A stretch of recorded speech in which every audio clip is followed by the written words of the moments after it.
नरेंद्र जी, आप किस तरह से देखते हैं ये जो 100 दिन इनके सरकार के, और साथ में उमर अब्दुल्ला जी बार बार दिल्ली जाना, दिल्ली और जम्मू कश्मीर की दूरियों की बात कई बार प्रधानमंत्री जी ने की है, कहीं उमर अब्दुल्ला जी या फारूक अब्दुल्ला उन दूरियों को दूर करने का काम तो नहीं कर रहे, या फिर कुछ पक रहा है ऐसा? जहां तक सरकार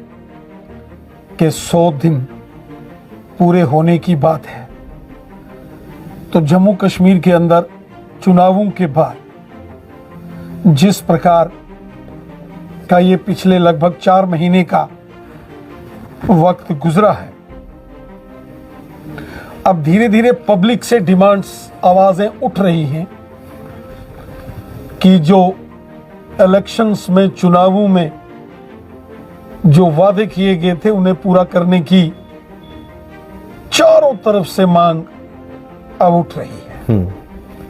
हम सब जानते हैं कि जब भी इलेक्शंस होता है तो इलेक्शंस में मैनिफेस्टो बनाए जाते हैं, और फिर मैनिफेस्टो के ऊपर सरकार बनने के बाद काम होता है। यहां जो नेशनल कॉन्फ्रेंस ने अपना मैनिफेस्टो जारी किया था, उसमें उन्होंने पब्लिक से, अवाम से बहुत सारे वादे किए थे। अब चूंकि सरकार को बने हुए 4 महीने से ज्यादा हो गए और उन वादों के ऊपर अभी कोई फैसला नहीं हुआ है, इसलिए लोग भी तवक्को रख रहे हैं, लोगों की भी उम्मीद है और सरकार को अपने वादों को लेकर संजीदगी दिखानी होगी, वरना इस हुकूमत की क्रेडिबिलिटी के ऊपर सवालिया निशान खड़ा हो जाएगा। बिल्कुल,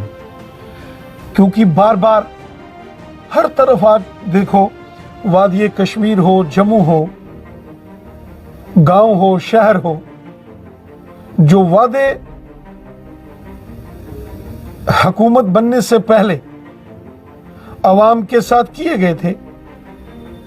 उन वादों को लेकर अवाम अब सवाल पूछ रही है।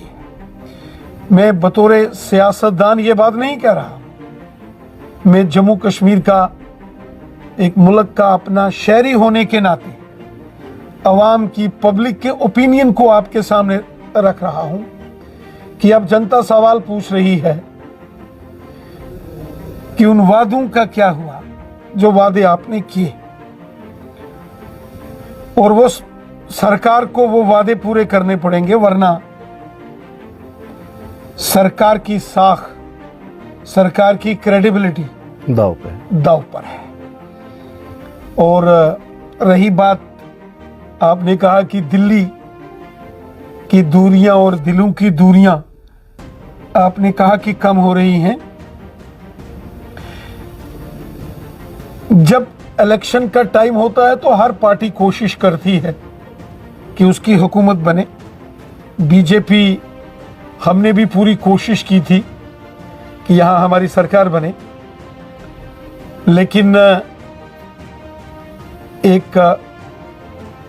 सरकार बनाने का जो मैंडेट वो नेशनल कॉन्फ्रेंस को मिला है, और इंडिपेंडेंट उम्मीदवार कुछ 7-8 लोगों को साथ लेकर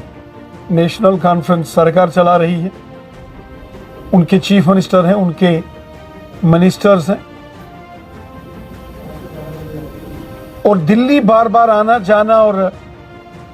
प्राइम मिनिस्टर मोदी साहब जब यहां आए तो उनका कार्यक्रम हो, vice president of India Jagdeep Dhankhar साहब आए, उनका वल्हाना इस्तकबाल हो। तो देखिए, जब आदमी कॉन्स्टिट्यूशनल पोजीशन पर आता है, आज दिल्ली में भारतीय जनता पार्टी की सरकार है, मोदी साहब पिछले 11 सालों से लगातार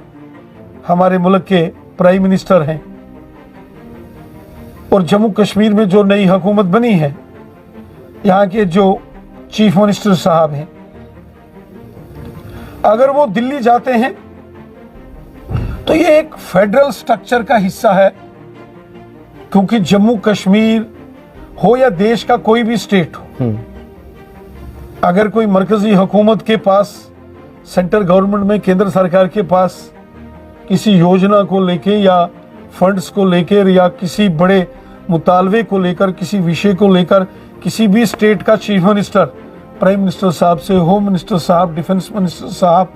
या किसी भी ऑनरेबल मिनिस्टर से मिलता है तो वो एक संवैधानिक कॉन्स्टिट्यूशनल प्रक्रिया होती है, उसमें कुछ भी गलत नहीं होता।